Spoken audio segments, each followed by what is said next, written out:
Valeu. Então, pessoal, boa tarde a todo mundo aí. Primeiramente, eu gostaria de agradecer todo mundo, toda a organização do evento aí, por dar essa oportunidade pra gente aí, mostrar um pouco do nosso trabalho. Queria também elogiar o evento, de conseguir manter o evento, mesmo nesse formato, fazendo ele acontecer, né? A gente está participando da primeira edição desse evento aí, que tem tudo para ser grande, né, cara? E hoje, eu e o Josué, a gente vem aqui para passar um pouco para vocês sobre questões de geolocalização, geocodificação e roteirização utilizando o software livre. Ontem até teve uma palestra relativamente parecida, tá? Eu não lembro o nome do rapaz da palestra, se alguém participou ali, vai ser mais ou menos naquela linha ali, né? Mas a gente vai apresentar algumas coisas a mais, também alguns outros pontos legais, né? Deixa eu só me apresentar para vocês. Meu nome é Gustavo Castro. Eu sou tecnólogo em sistemas para internet pelo Instituto Federal de Ciência, Tecnologia e Educação Sul-Rio Grandense, o IFSUL também. Eu me formei em 2016. Esse ano eu me formei como especialista em ciências de dados pela Universidade do Norte do Paraná. E eu atuo como desenvolvedor há uns 4, 5 anos já, tá? Eu trabalhei bastante com a parte de desenvolvimento web, né, JavaScript, PHP e tudo mais, mas foi no PHP eu acho que foi onde eu mais me achei ali e segui na trilha. Hoje eu só trabalho praticamente com PHP, né. Ali estão algumas redes sociais minhas, se vocês quiserem me seguir. Essa palestra eu vou disponibilizar os slides no meu LinkedIn, SlideShare lá, tá? Se quiser questionar alguma coisa também, meu e-mail está aberto, hein? É isso aí. E temos também o Josué aí que vai me ajudar nessa apresentação. Bom, pessoal, então, boa tarde, primeiramente. Vamos aí num dia frio aqui no Passo Fundo, diretamente do Passo Fundo para o mundo. E também gostaria de, como o Gustavo falou, deixar meu agradecimento à organização do evento por conseguir manter o evento, dados os devidos problemas atuais. Bom, eu sou o Josué Braganholo, eu sou formado em Ciência da Computação pela Universidade de Passo Fundo, e hoje em dia eu sou analista de redes e sysadmin. Eu estou trabalhando nisso há mais ou menos uns 6, 7 anos, e é o que eu venho por aí. Também deixo aqui as minhas redes sociais, meu LinkedIn, meu e-mail. Qualquer coisa podem me procurar, me mandar e-mail. Procurar por Josué Braganholo e vão me encontrar. E vamos lá então. Então, galera, antes de a gente começar aí, é bom todo mundo estar ciente que a Terra é redonda, a Terra não é plana, né? É bom todo mundo estar ciente, até porque se a Terra não fosse redonda, eu gostaria que ela fosse no formato de um Fiat Uno quadrado, né? Porque pela velocidade que anda esse planeta, eu acho que só um Uno com escada para chegar perto. Mas vamos lá. Eu acho engraçado, cara. Eu tento falar às vezes com meu pai, eu usar meu pai como exemplo, porque essa questão de geolocalização, geocodificação, roteirização, não é um negócio que está no dia a dia das pessoas. Se fosse meu pai, ele diria: o meu GPS aqui com a geolocalização dele, aqui ele me traça rotas, ele me dá a posição dos lugares e, sei lá, acha os lugares que eu preciso. Mas a gente tem que ver que cada uma dessas coisas, geolocalização, geocodificação, reutilização, elas têm suas particularidades e a gente tem que entender um pouco delas antes de apresentar no software, né? O que seria a geolocalização em si, então, se a geolocalização não é isso que meu pai imagina que é? Basicamente, a geolocalização é uma forma de tu apontar no nosso globo terrestre uma posição levando em consideração algum sistema, nesse caso, o sistema de coordenadas, tá? E como é que esse sistema de coordenadas é obtido? Bom, hoje, esse ponto é obtido pelo esse sistema, hoje a gente tem GPS, radiofrequência, Wi-Fi, temos várias formas de obter isso daí.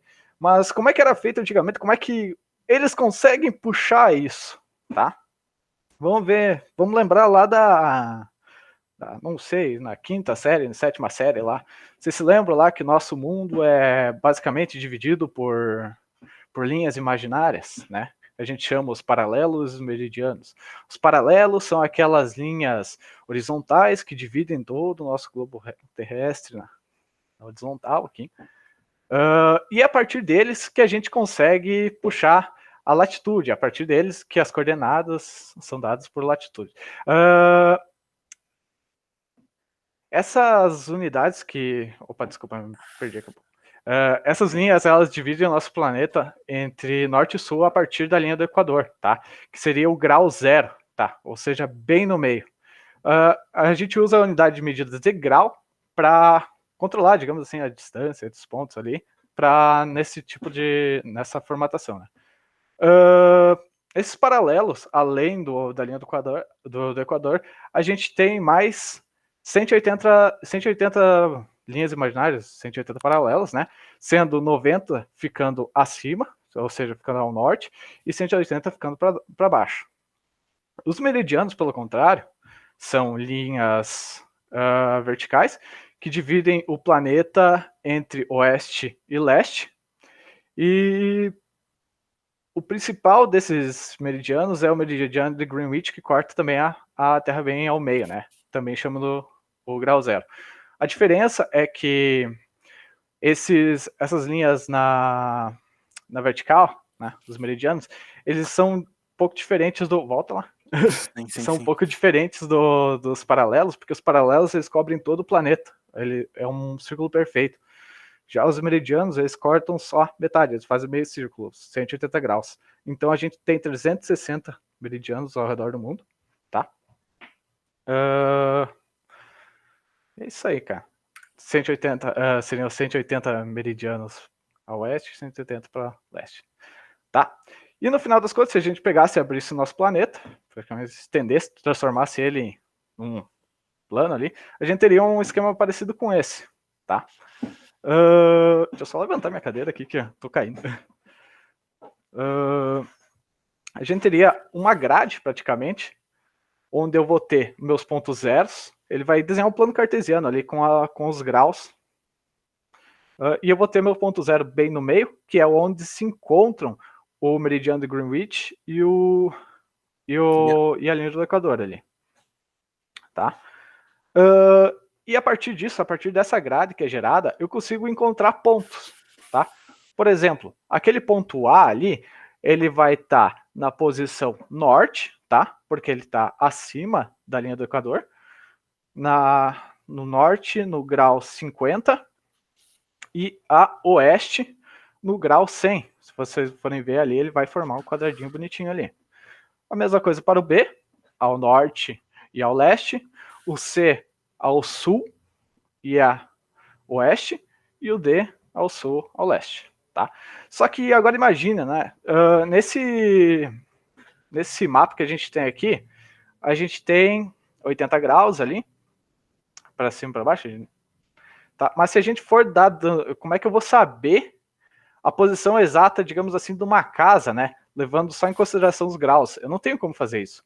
Mas se eu for ficar dando zoom nesse mapa, zoom, zoom, zoom, eu vou chegar uma hora que eu vou chegar no grau 1, tá? Chegar a 1 grau de distância. Mas mesmo assim eu não vou conseguir identificar uma casa ali no meio. Por isso a gente consegue subdividir eles em minutos e segundos. Os minutos seriam basicamente 1 grau dividido por 60, tá? E depois o segundo seria esse 1 minuto dividido por 60, ou seja, seria um zoom maior, digamos assim, tá? Daí, a partir disso, eu vou conseguir achar os pontos bem certinho no mapa. Só que a maioria dos softwares hoje, eles trabalham com graus decimais, pelo menos os que eu já usei, assim, que eu vejo que são de maior uso, eles usam graus decimais, e a gente precisa fazer uma conversão daí. Porque eu teria... Tu consegue marcar ali, José? Os 75 graus, só passar o ponteirinho ali. Aqui. Lá embaixo. Lá embaixo, ali. A gente tem aqueles 75 graus, 59 minutos, 32.483 segundos a oeste. Tá? E eu preciso transformar ele naquela outra linha ali de baixo, que seria o valor decimal dele. Então eu teria que fazer a soma dos graus com os minutos dividido por 60, mais segundos dividido por 360. Daí eu vou ter aquele valor decimal ali. E por que ele fica negativo? Se a gente for olhar no mapa, a gente vai ver que ele é um grande plano cartesiano. Tudo que é negativo fica à esquerda e para baixo. Esquerda ou para baixo, né? E tudo que é positivo fica acima ou à direita, tá? Então, oeste está à esquerda, logo o valor dele vai ser negativo. Consegue passar slide, hein? Tá, falamos um pouco ali de geolocalização, deu para entender que geolocalização não é tudo aquilo. E agora a questão de geocodificação seria a forma da gente conseguir converter esses pontos que a gente obtém para endereços, para algo que nós, como seres humanos, no nosso dia utilizamos, tá? Por exemplo, eu vou conseguir converter o endereço da minha casa aqui, Avenida Brasil 123, para um ponto lá, na verdade, 2 pontos geográficos, 2 pontos de coordenadas. E como isso é feito? Isso é feito através dos gazeters. O que são os gazeters? Eles são basicamente, literalmente, uma tabela onde eu vou ter todos os endereços relacionados com ponto, tá? E a partir disso eu consigo fazer a geocodificação de endereço, de ponto para endereço e endereço para ponto, tá? Usando essa tabela. Aí está um exemplo dessa marcação ali, dessa geocodificação. Eu estou dizendo que na latitude menos 28, 26, 32, 07, longitude menos 52, 41, 18, 06, eu vou ter o endereço número 810. E no ponto laranja, eu vou ter ali na posição latitude menos 28, 26, 26 de novo 69, longitude menos 52, 41, 08, 03, eu vou ter um endereço número 718. Um negócio legal, só tomar um golinho aqui, é que eu também consigo, caso algum endereço não esteja mapeado, eu consigo pegar eles por probabilidade, digamos assim.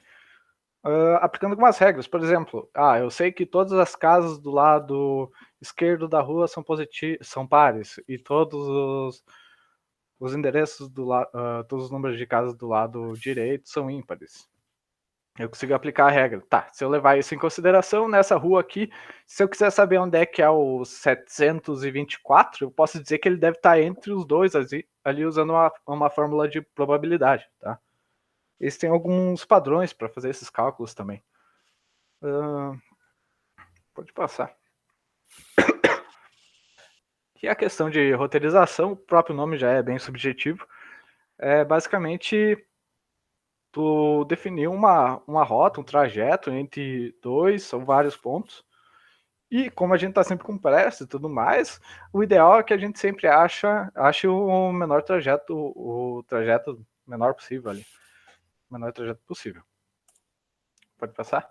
E para isso a gente pode usar um algoritmo bem conhecido, que é o algoritmo de Dijkstra, tá? Que o que é? Numa rede de grafos, eu posso encontrar o caminho mais curto para chegar de um ponto A ao ponto B, somando as arestas desse grafo, dos nós, somando as arestas desse grafo, para achar o caminho mais curto. Nesse caso, por exemplo, eu tenho os nós ali, que no caso, vamos dizer que são pontos ali em algumas ruas. Se eu for tentar ir desse ponto laranja até o outro, qual que seria a rota mais curta? Vamos fingir que são metros esses números aí. Se eu for, digamos, pela General Neto para cima e depois pegar a direita e ir até o fim, eu vou ter 21 metros. Vou ter caminhado 21 metros. Se eu for pela rua de baixo e subir a Bento Gonçalves e andar mais um, eu vou ter 21 de novo. Agora, se eu for pelo meio, eu vou indo pela rua do hospital, eu vou ter andado só 10 metros, por exemplo, tá? É isso que o algoritmo de Dijkstra faz, ele vai somando o valor das ruas ali, nesse caso, que eu vou ter uma base de dados, onde vai ter vários pontos e a distância desses pontos, e ele vai encontrar qual a rota mais curta. É isso aí, pode passar. Mas vamos falar um pouco de software livre, porque o evento é de software livre e não de geografia ou cartografia, né? Alguns softwares que podem nos ajudar para resolver essas questões, tá? Eu separei eles em 3 grupos, que são os geocodificadores, que são aqueles que convertem endereços para coordenadas e coordenadas para endereços. Tá? A gente tem o Nominating, tem o GeoNames, tem o Photon, tem os de mapa interativo, que são aqueles que plotam esses pontos que a gente obtém, e também fazem outras coisas, a gente vai ver mais para frente. Desculpa. E tem os roteirizadores, como a gente viu, vão ser os responsáveis por dar menor distância, por calcular tempo de rota e tudo mais. Alguns bem conhecidos, como o Leaflet, que acho que é um dos softwares de mapa interativo mais utilizados hoje em dia, por ser em JavaScript, ele é bem fácil de se utilizar também. Roteirizadores, a gente tem o SRM, que a gente vai falar um pouco, tem o GraphHopper, que é feito em Java, também é livre, Open Road Services, e tem um que o pessoal gosta bastante, que é o pgroad, que daí já trabalha com um banco de dados, não é uma aplicação, digamos assim, não é um software Standalone. É standalone. Acho que pode passar. Tá, mas como é que tudo isso é possível? Graças aos projetos colaborativos, né? Todos esses softwares. E eu acho que posso estar me exaltando aqui, o maior desses projetos é o OpenStreetMaps, que, por ser aberto, ele tem uma gama enorme de dados pelo mundo inteiro, não só do Brasil, não só do exterior. Ele é muito completo, ele tem endereço, ele tem dados de ruas, tem dados de ferrovias, tem dados de locais, tem... Nossa, é muito grande a gama de dados que ele tem, né? E todos esses softwares só são possíveis por causa desse cara, porque eles usam a base de dados dele para entregar o que a gente precisa ali quando se trata de ferramentas geoespaciais. Deixa eu só fazer um ganchinho aqui. Eu acho que a gente pode dizer, também não querendo se exaltar um pouco demais, mas essa importância e esse grande tamanho do projeto OpenStreetMap só é possível por causa que ele é colaborativo. Qualquer um pode ir lá no site do OpenStreetMap, se logar e começar a mapear coisas, tipo, o fulaninho de uma cidade pequenininha lá quer mapear o comércio do bairro dele, ele vai lá, se loga e colabora. Por isso que essa base é tão precisa e tão grande. Outro ponto também é que poderia ser fácil você entra lá no site, é fácil de colaborar ali.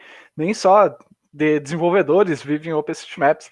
Se você for ver, tem bastante gente de engenharia, de arquitetura, que bota coisas lá. É bem interessante essa parte. Se alguém quiser fazer pergunta, acho que a gente não avisou no começo, mas podem ir mandando no chat, podem ir mandando aí que a gente vai responder na medida do possível. Uhum. Bom, a primeira ferramenta que a gente vai apresentar ali, que eu já tinha falado, é o OCRM, tá? Ele é um roteirizador, é uma igreja de roteirizador, então ele vai ser o responsável por construir rota, por determinar a distância entre pontos, calcular a estimativa de tempo, tudo mais. Ele usa a base do OSM, tá? Para ser construído, depois vocês vão ver que ele faz umas conversões ali. E ele é desenvolvido em C++, tá? Por isso, eu arrisco dizer que talvez ele seja a opção mais rápida que a gente tem ali entre os roteirizadores para fazer esses cálculos. Ele utiliza a base de dados do OSM junto com um conjunto de algoritmos de roteirização, não só o Dijkstra, como também KNN, eu acho que ele usa alguma coisa, e ele também aplica isso de uma forma bem inteligente, tá? E a gente consegue ter bons resultados com ele. Quer passar o slide? Bom, como eu falei lá no início, eu sou o cara do sysadmin, né? Eu sou o chato, mas sou o cara que faz a instalação e que, tipo, a gente auxilia o Gustavo aí, que é o cara que faz o front-end bonitão, né? Os mapinhas e tudo mais, e a gente dá um auxílio para ele. E para a gente conseguir usar o OSRM, a gente precisa de duas coisas principais: o arquivo OSM PDF e os profiles. Esse arquivo osm.pbf é o arquivo que o OpenStreetMap nos disponibiliza de maneira bruta. A comunidade vai lá, mapeia as coisas, e daí eu posso ir lá e baixar um arquivo bruto com tudo isso aí. Um arquivo estruturado XML, por exemplo. Com isso, tinha botado em tela cheia. Então, o GeoFabric é um cara que centraliza esses arquivos e ele já me dá as coisas, já me dá isso aí cortado por continente. Eu posso ir lá e pegar América do Sul, América do Norte, etc. E através de tudo isso, a gente vai conseguir fazer os cálculos de roteirização, certo? Só que para a gente fazer cálculo de roteirização e conseguir estimar rotas e tempo, a gente precisa de perfis, ou seja, objetos diferentes vão ter características diferentes. Por exemplo, um carro é diferente de um pedestre. Eu vou ter velocidades diferentes e eu vou ter permissões de tráfego diferentes, ou seja, sentido de via, por exemplo. Um carro, ele não pode considerar um carro andando na contramão para calcular rotas e nem o tempo. Por isso que eu tenho esses perfis. Acho que o Gustavo vai falar um pouquinho do Node. Só respondendo ali, alguém fez uma pergunta bem rapidinha ali. Os bancos de dados têm suporte para dados de os bancos de dados têm suporte para dados de geolocalização como MongoDB, Oracle, etc. Os software livres apresentados conseguem trabalhar com esses bancos? Então, o SRM, ele trabalha com a base... Eu posso responder. O SRM, ele trabalha com uma base dele mesmo. Eu baixo o arquivo open source lá do OpenStreetMap e quando eu faço esse processo do SRM, ele monta a base dele. Ele não é nem um banco conhecido, tipo, um banco relacional ou Mongo, que mesmo não relacional, mas que é usado para armazenar dados. O SRM é o próprio, é ele mesmo. Ele já faz essa tratativa de banco de dados. Ele usa uma arquitetura de arquivo próprio para ele ali. Isso. Tá. Mas a gente vai ver mais à frente, alguns outros softwares conseguem exportar aquele arquivo USM ali, .pbf ou .osm, eles conseguem exportar para Postgres, eu acho. Tá? Isso. Mas, por exemplo, se eu quero usar como é livre, então a gente pode fazer ele... Isso, pode desenvolver, quiser, né? Ou, por exemplo, o PG Routing, ele é um cara que vai trabalhar diretamente com Postgres, que é o banco de dados relacional, maior banco relacional do mundo. Então, seria isso aí, o PG Routing mais PostGIS seria a ferramenta adequada para trabalhar com um banco de dados relacional daí. Acho que, não sei se a gente respondeu aí, mas a gente vai dar continuidade aqui. Um negócio legal do SRM, até pouco tempo atrás, tu tinha que baixar ele, compilar e dele levantava um web server e tudo mais. Você só conseguia consumir os dados dele através de uma API. Mas um negócio que me chamou bastante atenção, porque fazia um tempo que eu já não olhava o projeto, eu fui olhar alguns dias atrás, é que agora ele tem um suporte via Node, instalação via Node, tá? Ele requer o Node, a versão 8 do Node, e tem que ser a 8. Eu testei versão 7, 4, 10, 9, não funcionou. Só a versão 8, não sei dizer porquê. E também precisa daquela biblioteca ali, a libstdc 5. Acho que eu vou falar depois ali. Deixa que eu... então, para o OSRM conseguir começar a calcular tudo isso, como eu falei anteriormente, a gente tem aqueles dois arquivos lá, o OSM-PBF e os perfis. Eu preciso criar essa base dele, que é o que a gente estava falando, para ele conseguir trabalhar. Ou seja, eu vou ter um SRM extract, que ele vai pegar aqueles dados do OpenStreetMap e vai aplicar os perfis, certo? Onde eu vou ter um perfil de carro, um perfil de bicicleta, um perfil de pedestre. Esses 3 perfis já vêm por padrão no SRM, eu posso escolher qual perfil eu quero começar a utilizar, mas nada me impede de eu criar meu próprio perfil ou modificar um desses. Por exemplo, se eu quiser criar um perfil de caminhão, que ele é um perfil parecido com carro, porém ele vai ter velocidades menores, ou seja, estimativas de tempo de chegada ou de percurso maior. Então eu posso ir lá e criar meu próprio perfil. Isso é uma vantagem em relação aos principais cases comerciais que a gente tem de georroteirização. aquele que todo mundo conhece, que usa no celular, das letrinhas coloridas. Ele não tem um perfil de caminhão.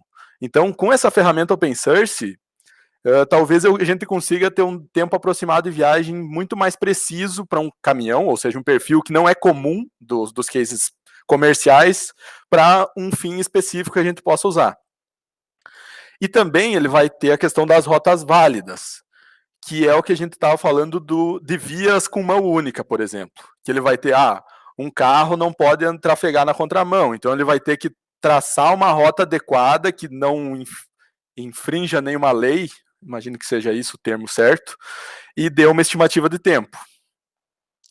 E depois que ele fizer isso aí, extrair o mapa e já ir aplicando o perfil, montando a rede dele para fazer os cálculos, tem esse outro processo intermediário, que já vai ser o último processo antes de começar a passar coordenadas para ele calcular rotas, é o contract. Esse cara aqui vai pegar os arquivos que ele gerou.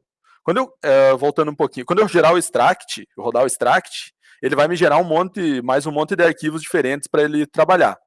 E depois eu uso o contract, que vai me dar mais uma série de arquivos já com rotas, com cálculos, digamos, pré-prontos, que otimiza quando eu tentar fazer uma consulta de rotas muito distantes. Por exemplo, se eu tentar fazer uma rota de Porto Alegre a Manaus, não é um número infinito, mas é um número gigantesco de possibilidades que ele teria para calcular. O contract já deixa algumas coisas pré-calculadas.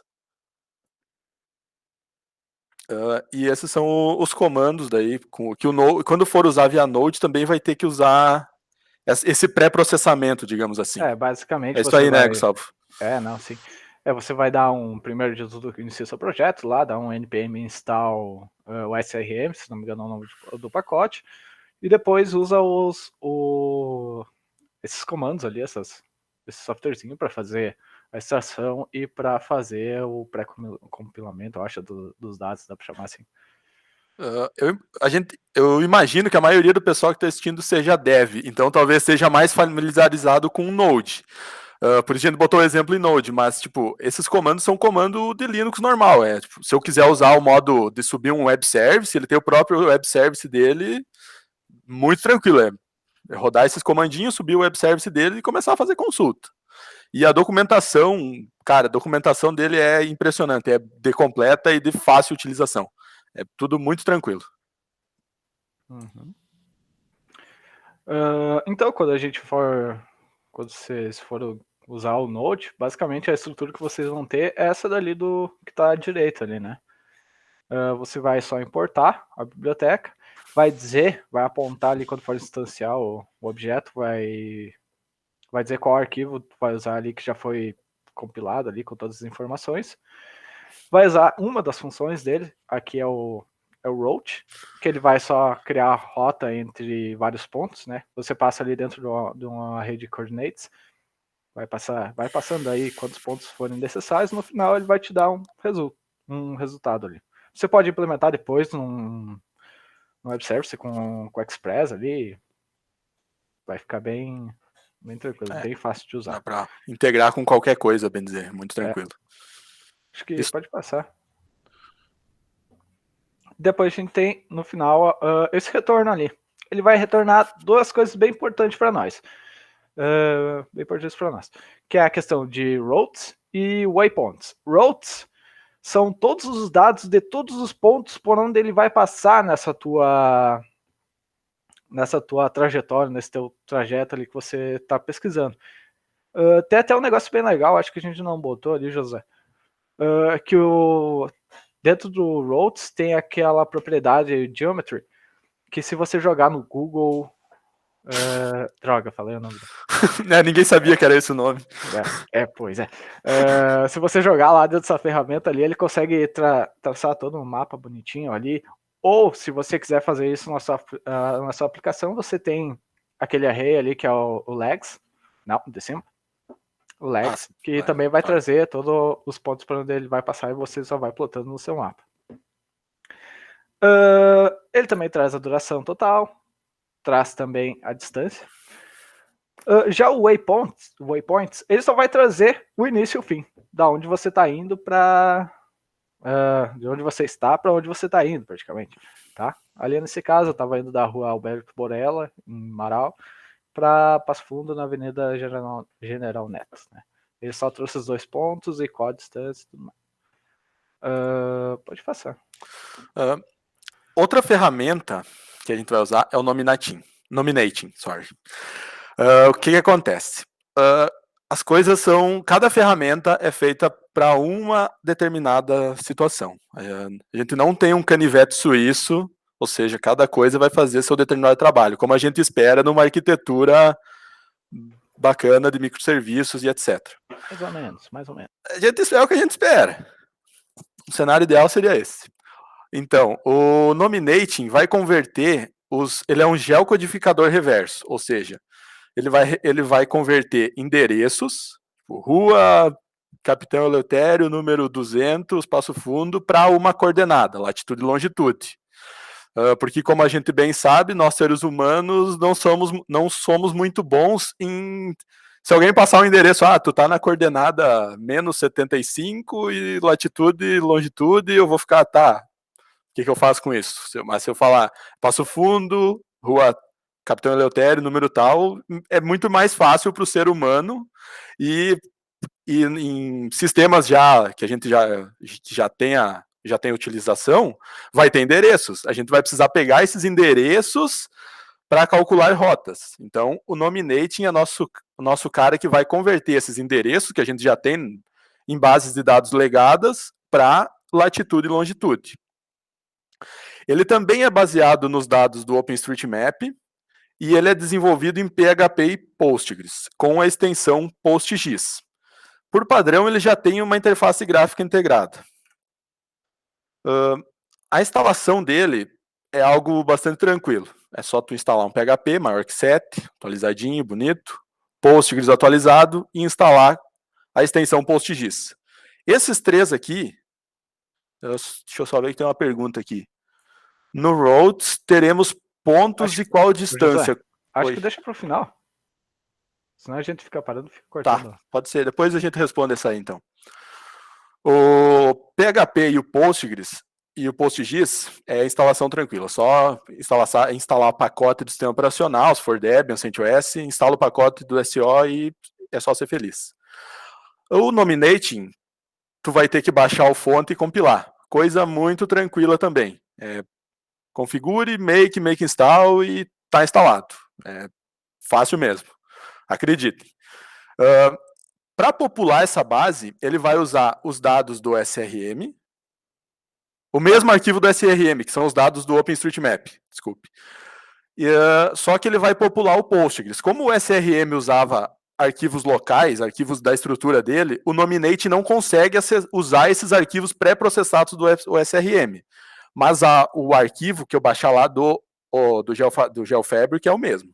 Só vou popular numa base Postgres para me conseguir fazer essa geocodificação reversa. E esse popular os dados no Postgres já tem script tudo prontinho. É só tu dar um setup. Quando tu der o install do Nominating aqui, ele já vai criar esses arquivos aqui. E é só tu dizer setup, passar o arquivo OSM, que a gente baixou lá do GeoFabric, que ele vai popular o Postgres e vai sair funcionando. Essa aqui é a interface gráfica do Nominating, que já vem por padrão, configurada. Então, o que ele faz? Eu dou um endereço, Rua Mourão, 1777, Passo Fundo. Ele vai me desenhar aqui no mapa aonde que está esse endereço, certo? Mas como a gente quer integrar isso aqui com o sistema, com API e tudo mais, interface gráfica não é o ideal. Então, ele já tem um retorno JSON, que facilita muito. Então, eu vou passar o endereço aqui na URL, dizer que eu quero em formato JSON e dizer que eu quero detalhes do endereço e quero só um. Beleza, passei lá, Rua Mourão, Passo Fundo, ele vai me dar a latitude e longitude, que é isso aqui que a gente quer, para jogar lá no OSRM para conseguir calcular nosso roteamento. José, desculpa te cortar. Imagina. O legal deles é que, do Nominating ali, é que ele traz também alguns outros pontos de interesse, algumas outras informações interessantes ali que você vai talvez querer ali, né?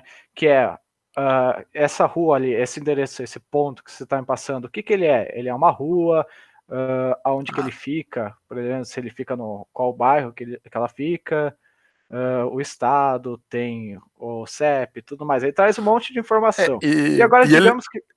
Ele já formata também. Então, tipo, se eu quiser pegar. Eu tenho um endereço desestruturado lá no meu banco, eu jogo no Nominate e ele vai estruturar certinho para ti.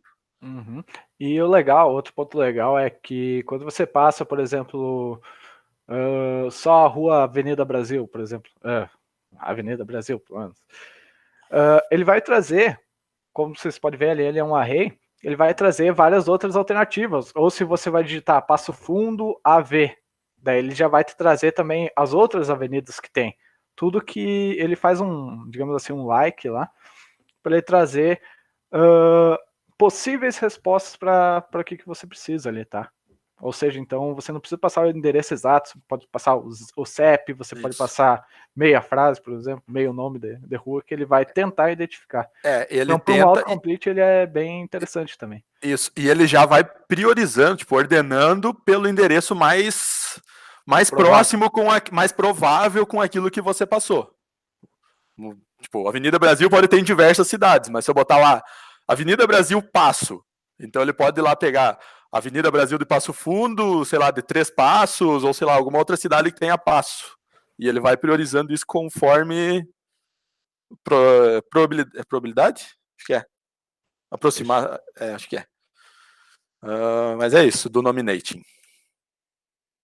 Uma coisa que a gente aprendeu, que eu acho que a gente quer passar para vocês, em similaridade, é isso aí.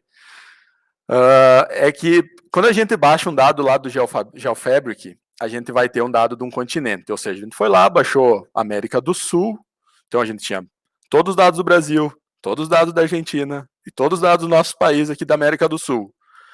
Tudo isso, quando eu ia processar, demorava, processava, aí gerava um arquivo, daí gerava outro, populava banco e tudo mais. Então era um processamento altíssimo e eu precisava de muito espaço em disco para fazer tudo isso. E como a gente sabe, quando a gente está aprendendo algo, a gente erra bastante. Então a gente ia lá, populava, mas errei tal coisa, vou ter que fazer de novo. Tá, espera de novo. 4, 5 horas processando. Isso nos dava bastante trabalho. Então, o que a gente fala é o seguinte: quando forem testar isso, comecem testando num mapa pequeno e numa localidade que vocês conheçam pessoalmente, certo? Pega lá uma cidadezinha e exporta só isso. Com isso, tu vai validar, vai conseguir validar a distância, vai conseguir validar tempo, validar endereços, para te conseguir ver se isso aí está fazendo sentido. Se eu fizer um request de rota entre 2 cidades, talvez eu não saiba exatamente quantos quilômetros isso deveria retornar para estar correto. Então a gente pega um mapa pequeno e testa tudo que precisar. Depois tiver quase que 100% validado, a gente vai e coloca o mapa final. Mas o GeoFabric nos dá os dados por continentes. Como que eu vou cortar isso? Então, no próprio OpenStreetMap, ele tem uma ferramenta Export. É só ir lá no URL, botar /export. Eu vou rodando o zoom. Então, eu peguei uma cidade bem pequena, Espumoso, minha cidade natal. Para quem não conhece, isso aqui é o auge do estado do Rio Grande do Sul. Então, eu fui lá e dei zoom na minha cidade e exportei só exatamente esse quadrado, digamos assim, que ele vai ter as coordenadas aqui, e dou um exportar. Esse arquivo aqui, com todos os pontos já mapeados, deu coisa de menos de 1 mega. Então, todos os testes eram muito simples e muito rápido. E daí eu pegava 2 endereços que eu pessoalmente já conhecia, fazia uma rota, deu 1 quilômetro. Isso aqui faz sentido, tá certo. Agora eu botei uma rota aqui de uma rua para outra, deu 10 quilômetros. Opa, alguma coisa eu fiz besteira aqui, vamos rever. E assim a gente ia testando. Isso aqui, quando a gente se deu conta, parece trivial, mas quando a gente começou a fazer isso, melhorou bastante a nossa vida. E daí depois, para usar de verdade, a gente só fez com os dados da América do Sul e tudo funcionou. Isso? Quer fazer algum gancho, Gustavo? Então, fale do Leaflet.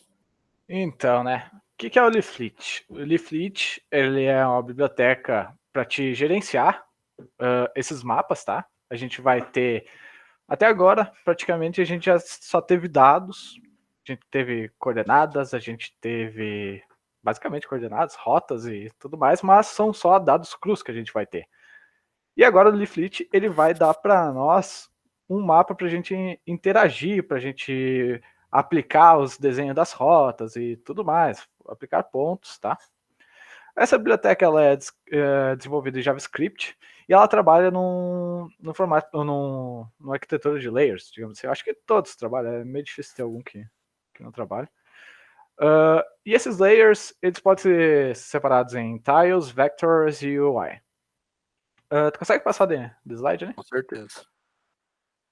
O que seria layer de tile? Seria a parte mais baixa, seria o plano ali, o mapa em si. Ou seja, toda essa parte que você está vendo do mapa ali, tá? A gente chama de layer de tile.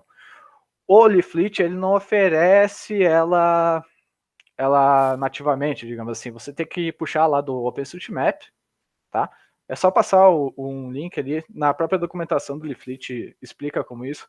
Até alguém perguntou se teria como utilizar imagem de satélite.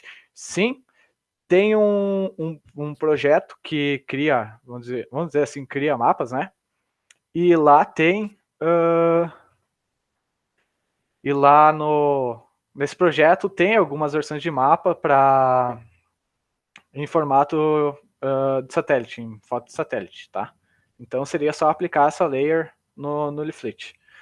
A outra layer que eu falei, que seria a parte de vector, seria criar, vamos dizer assim, traçar a rota por cima desse mapa. Ou seja, ali eu fiz um exemplo da Avenida Brasil, tá?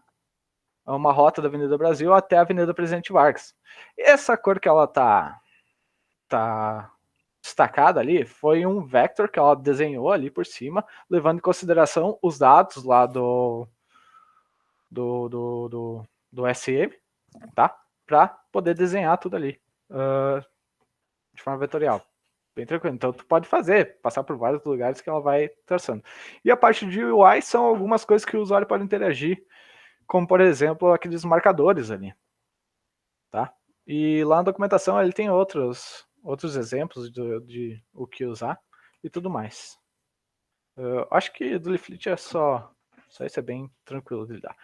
Tá, show. A gente sabe como usar, como criar um roteirizador, como utilizar um roteirizador, a ferramenta que faz a roteirização. A gente também sabe a ferramenta que converte nomes em coordenadas, ou seja, faz a geocodificação. A gente também tem a ferramenta para plotar esses dados. Show de bola. Agora a gente também pode aplicar todos essas três ferramentas para criar a nossa ferramenta de uso geral, digamos assim, que seria mais ou menos nessa arquitetura. Eu teria um cliente lá, minha aplicação cliente, com o Leaflet, onde eu vou poder, imagine aquela ferramenta de mapas lá, onde você vai digitar o nome de destino, origem de destino, ou seja, a rua ABC, origem de destino. A rua ABC, 123, cidade X, tarará, e eu quero ir para a rua XYZ, 956, tá. Esses dados eu mando lá para um servidor, para um web server, pode ser o SRM, tá? O SRM, agora que nem eu tinha explicado para vocês ali, ele tem a versão de Node, onde você pode criar o seu web service, não precisa ficar dependendo da API que ele fornece, então você já pode fazer toda a roteirização, tudo mais por ali, ou se quiser botar uma camada antes também, não tem problema, só que vai ter que fazer requisição para 2 pontos diferentes. Você recebe esses dados, manda lá para o Nominate, o Nominate vai converter para ti esse endereço. Se você quiser botar uma outra camada de autocomplete ali também, acho que é bem válido. Retornou essas coordenadas, ele vai processar e vai voltar para você, tá? E o exemplo ali do retorno, o que vai voltar, é basicamente igual ao que eu tinha falado. Ele tem a questão dos lags e steps, que é o ponto que ele vai passar, tudo mais. Ou seja, só com essa arquitetura aí, você já vai ter uma ferramenta bem parecida com as do site lá das letras coloridas que eu falei. Meio equivocado, ou daquele navegador lá, aquele buscador que muita gente não usa, assim, mas tá aí ainda. Mas tá, eu preciso de tudo isso para ter essa ferramenta completa aqui, não é complexo demais. Então, depende do seu bolso, né? Vamos imaginar que você tem uma aplicação ali de entrega de motoboy ali, tá? Motoboy que faz a entrega. Volta. Esse aplicativo ali, ele vai ter que calcular a distância entre o estabelecimento e o cliente final, e também vai ter que possibilitar que o cliente acompanhe a entrega do pedido, tá? Fazendo uma aplicação bem por baixo, tá? Sem usar muita técnica, uma técnica muito inteligente, assim, digamos assim, para fazer esse cálculo. Popular contra padaria. Né? Digamos assim que a cada pedido, esse aplicativo tem 100 mil pedidos por dia. Se a gente for pegar lá o Eu Comida lá, eu acho que ele tem bem mais pedidos por dia do que 100 mil. Eu também tenho a posição do motoboy, que ela tem que ser atualizada a cada 2 minutos. Obviamente que você não vai querer que atualize de 2 minutos, né? Ninguém fica esperando 2 minutos para ver o motoboy se mexendo ali, né? E o tempo de entrega varia de 12 minutos. Então, vamos dizer assim, uma entrega, 12 minutos, vai dar... Eu vou fazer 6 requisições, mais do cálculo da taxa de entrega, multiplicado por 100 mil, então eu vou ter 700 mil requisições em um dia para fazer isso daí. Parece um número grande, mas é um número real. A gente tinha um outro é um número bem tranquilo. Não é nada muito absurdo. Então, 700 mil requisições por dia, né? Baseado nessas 700 mil requisições diárias, Case 1 aqui é uma dessas ferramentas que fariam esse cálculo. A gente evitou de botar nome, principalmente aqui, mas vocês sabem qual é. Então, o X de toda a questão é que eles cobram para cada request que você fizer. Se a gente tivesse cenário hipotético de 700 mil requests por dia, a gente vai ter o custo dele é de 0,004 centavos de dólar. Mas é um custo irrisório, é muito baixo. Mas quando a gente multiplica, isso aqui dá 2.800 dólares por dia. Faz vezes 30, é bastante dinheiro. Quando tu faz vezes o dólar, que agora está altíssimo, a coisa começa a ficar bem salgada e muitas vezes acaba inviabilizando muito o projeto. Quando a gente usa a nossa arquitetura open source, a gente faz tudo isso de maneira self-hosted, ou seja, a gente vai ter um custo, sim, de ter servidor, de ter algumas máquinas, mas não importa quantas requisições a gente tiver. Eu posso ir lá contratar uma máquina num data center mesmo, pode ser do mesmo fornecedor, digamos assim, e eu vou ter um custo fixo por mês para ter essa máquina. Então, eu não me importa quantas requisições tiver. Se tiver 700 mil ou se tiver 2 milhões, eu vou pagar lá em torno de 200, 300 reais por mês para ter uma máquina rodando. Claro que tudo tem vantagens e desvantagens. Esses cases acabam utilizando de dados dos usuários para algumas estimativas de tempos. Por exemplo, se tiver uma rua congestionada, ele vai tentar desviar ou vai aumentar a estimativa de tempo, pode dar um tempo mais preciso. Mas isso também depende. Como a gente falou anteriormente, tem a questão dos perfis. Esses caras aqui não tem nenhum perfil para caminhão, por exemplo. Então, ele vai dar o tempo estimado de um carro, que é uma velocidade muito mais alta do que, na verdade, é um caminhão. O caminhão vai ter que desviar a cidade, vai dar rota, vai dar coisa... Vão ser dados diferentes. E se a gente estiver utilizando o SRM e personalizar nossos perfis, num caso específico de caminhão ou de algum outro meio de transporte, não sei, um pato, talvez um cavalo, aqui no Rio Grande do Sul, o pessoal gosta de dar cavalo, talvez a gente consiga até e passar uma velocidade mais correta, rotas mais corretas, a gente tem um dado tão aproximado ou talvez até melhor do que os cases. Tem outro case que é o caixa de mapa, né? Que ele custa metade do preço. Custa metade do preço. Mas lá no final, quando a gente começa a botar na ponta do lápis, fazer vezes a cotação do dólar, mesmo assim, inviabiliza muito e muito, muito projeto. E a grande dificuldade é que quando a gente vai tentar implantar isso, o gerente, o chefe, quem paga, o financeiro, o cara que paga a conta, ele sempre vem com a pergunta, tá, quanto que vai custar no final do mês? Ah, custa 0,04 por requisição. Ele vai olhar para ti, tá, eu quero saber no final do mês quanto que vai dar o meu boleto.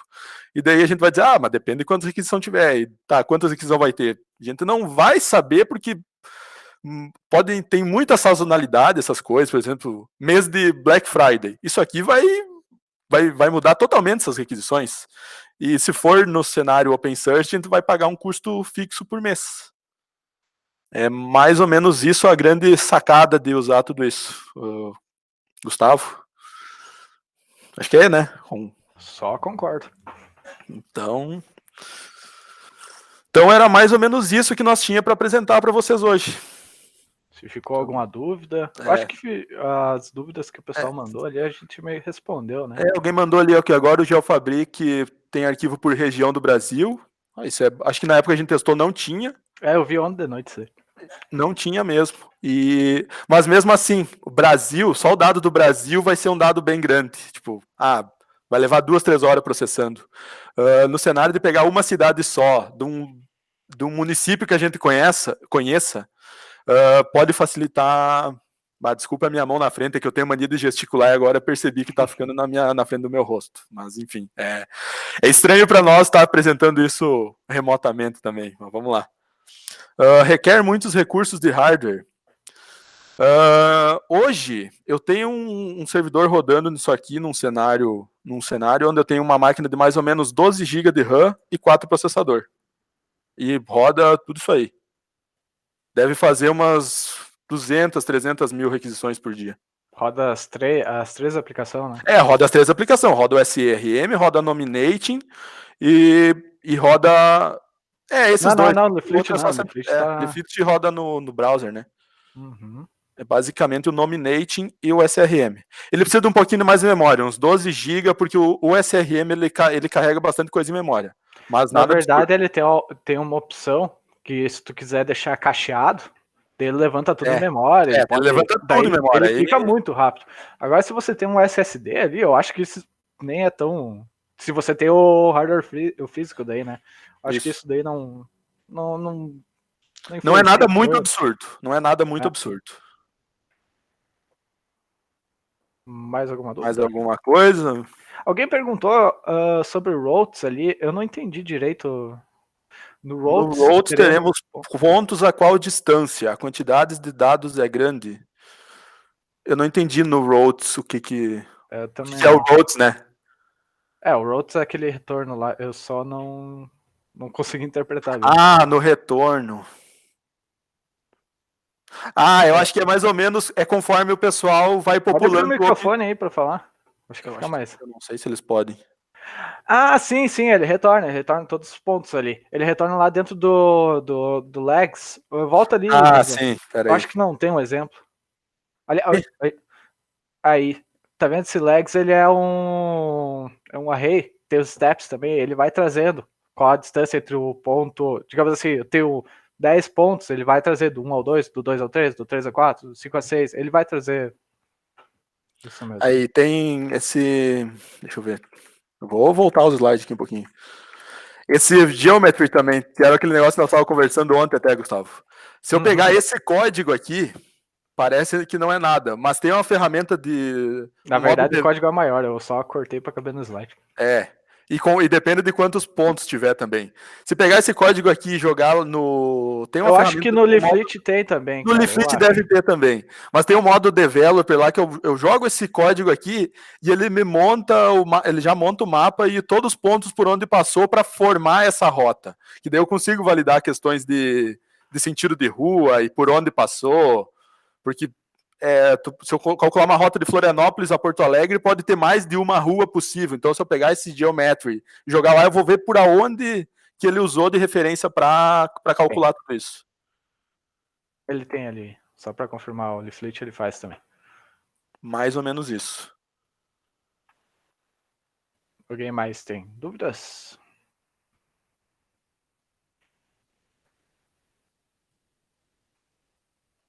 Silêncio ensurdecedor. Pode abrir o microfone também, acho que fica até melhor. Eu não sei se... Qual é?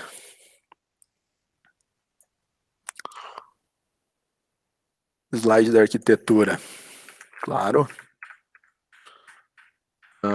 Esse? Oi, pessoal. Opa, alô, quem fala? Aqui é o Anderson da organização, beleza? Beleza.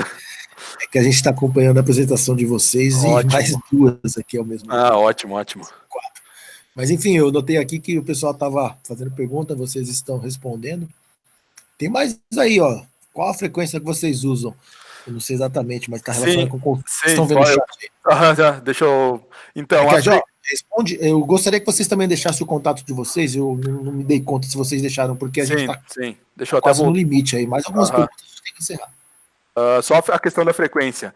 A frequência a gente fez aquela estimativa a cada 2 minutos, mas isso vai depender, por exemplo, da frequência que o usuário fizer. A gente usou só essa frequência para conseguir para fazer um cálculo de custo estimado.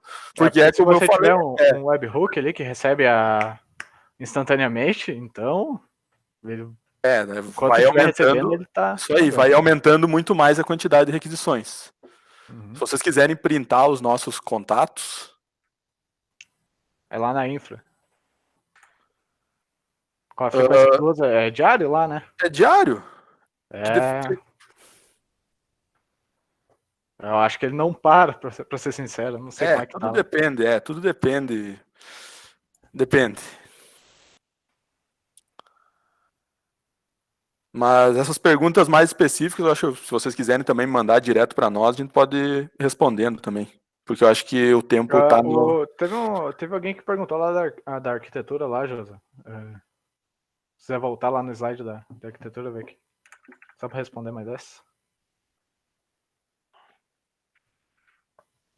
Olha, passou. Ah, meu Deus.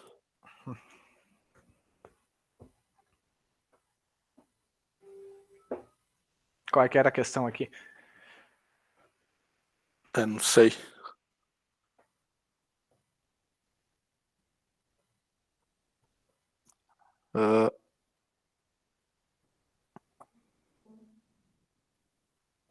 Eu não sei se eu entendi o que é que a frequência varia conforme a requisição do usuário, não é algo que a gente define. Eu acho que é isso que a gente está se perdendo na pergunta e na resposta, talvez.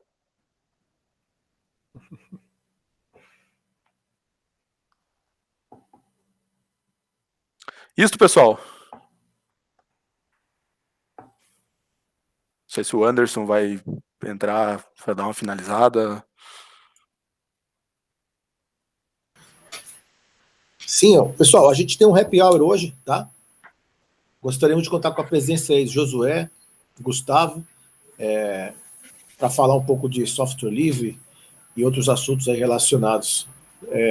Obrigado até aqui, eu acho que é isso. Às 19h30 vai ser o nosso happy hour online. Ontem já foi a primeira edição. A gente agradece mais uma vez, Anderson, pela oportunidade de estar aqui, né? Acho que o Gustavo provavelmente também, é bem legal para nós tudo isso. Isso aí, eu também agradeço bastante. Eu gostaria que fosse lá em a gente podia. Floripa, lá, queríamos estar indo para a Floripa nesse happy hour, mas. Mas nesse frio também, né?